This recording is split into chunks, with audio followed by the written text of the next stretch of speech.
Good morning, Oakdale Middle School students. This is Mr. Woolley, and remember, the information contained in this video is intended to be viewed only by the students in Mr. Woolley's classroom. By watching the video, you agree that you will not record or share the video with anyone who's not a student in Mr. Woolley's classroom. All right, so today we're working on Lesson 19, and it begins on page 100, and it's titled Writing, Evaluating, and Finding Equivalent Expressions with Rational Numbers. So we're working on some decimals and stuff today. We are specifically working with money and some discounts and extra taxes and tips and stuff like that. So something might be valuable to you. All right, so we have a table here. The original price, 100%, the full price of something, we'll say it was $100. So if I want to find the discount amount if something is 20% off, so there's a sale. So all I have to do is take $100 times 20% in decimal form is 0.20. So take 100 times 0.20 and you get $20. So the new price, because you're technically only paying 80%, because remember 20% got taken off the price, we could say 100 minus the 20 that we just found out leaves you with an $80 payment. Or you could just take in one step, if you know that hey, the original price, the full price is 100%. 20% off means I only pay 80%. You could just take 100 times 0.80 and get the $80 that way too. So sometimes though, they're going to want to know what the discount is. So you got to find the 100 times the percent off, like 20%, you get $20. Then you can always take it away from the price to get the final price, or you can just do it in one step. If an item is $50, 20% off, so 50 times 0.20 means $10 is going to come off. So 50 minus 10 gives you $40. Or, since 20% is off, you're only going to pay 80% of the price. 50 times 0.80 leaves you with $40.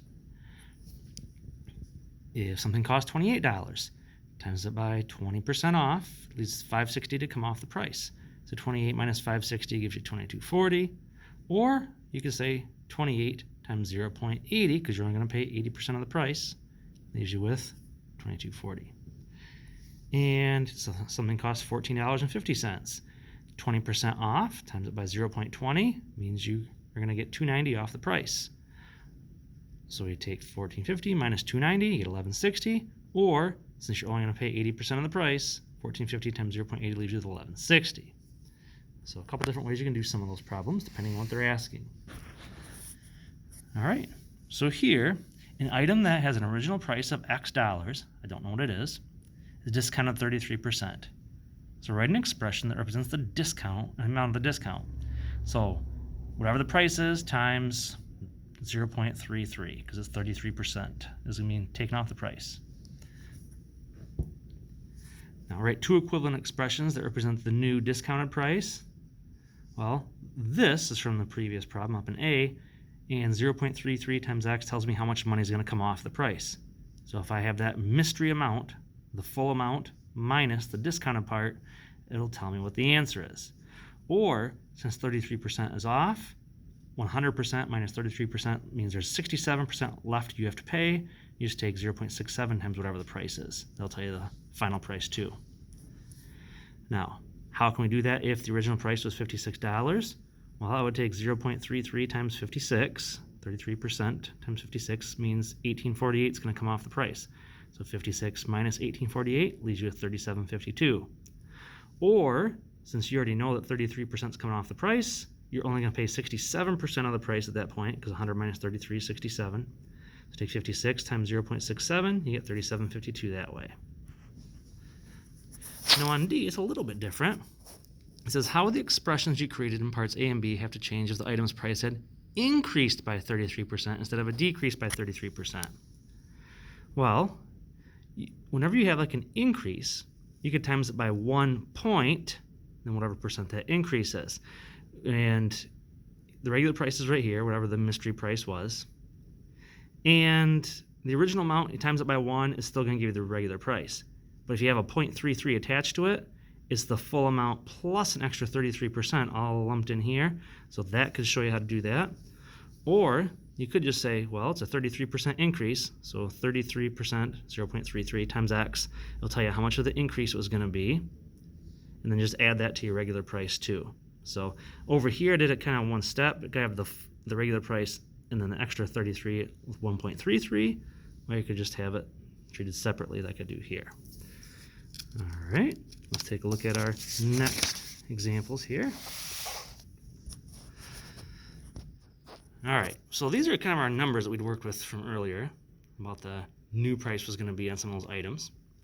Now, if we have sales tax thrown on here, there's an 8% sales tax. In Michigan, it's 6%, so we would use a 6% to find out any sales tax for our items, but this place has 8%. So if you want to find out the overall cost, take whatever the price was, and we got $80 after we got the discount, 80 times 1.08.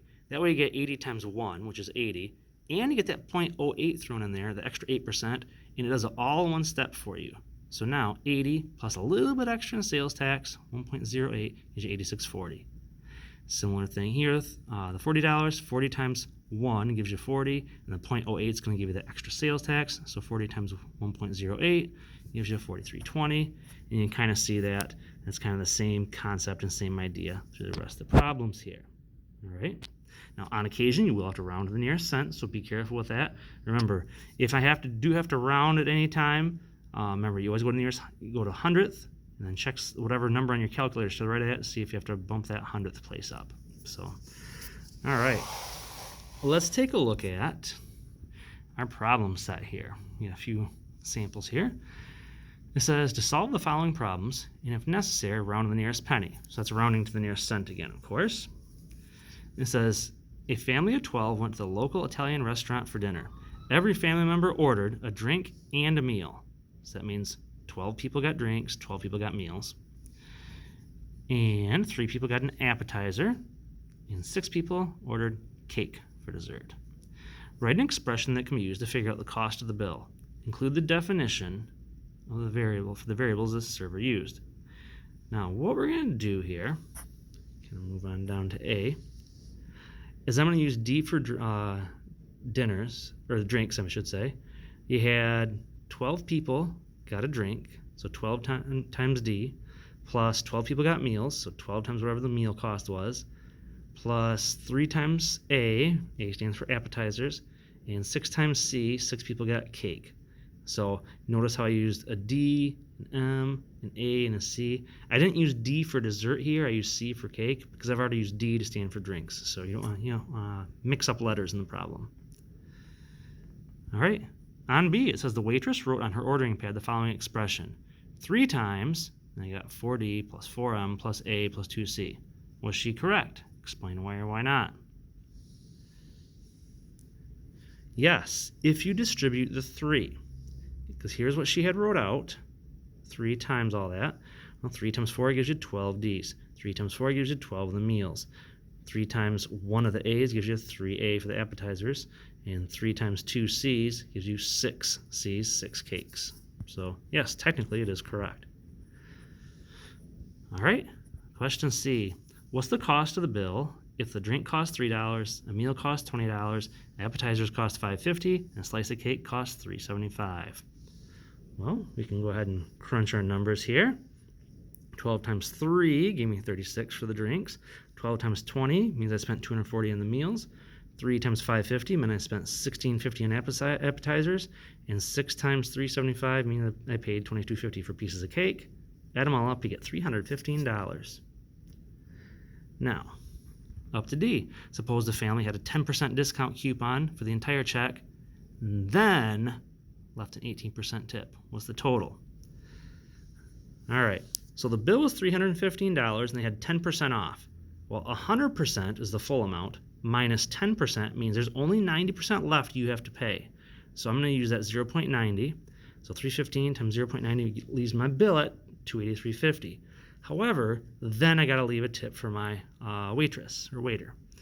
So if we said we're going to leave an 18% tip, I'm going to take my $283.50 that I just figured out, that's what my bill is going to be, times 1, because that'll include the full price, 0.18, the 0.18 represents the tip, so ends up being $334.53 for my total final price. All right, one more problem to look at here. It says Sally designs web pages for customers. She charges $135.50 per web page. However, she must pay a monthly rental fee of $650 for her office. Write an expression to determine her take-home pay after expenses. Well, the first part of this is 135.50 times however many web pages she's going to do. It's 135.50 times W minus the $650 she does have to pay for the rent for the office. Now the second part here says if Sally designed 5 web pages last month, what was her take-home pay after expenses? Well, she charges $135.50 per web page times 5 of them. Then I'll take away the $650 office rental. So $135.50 times 5 give me $677.50. Minus the office rent, she only makes $27.50 over that month. So there we go. Thank you for watching, and go ahead and check out your assignment in Schoology.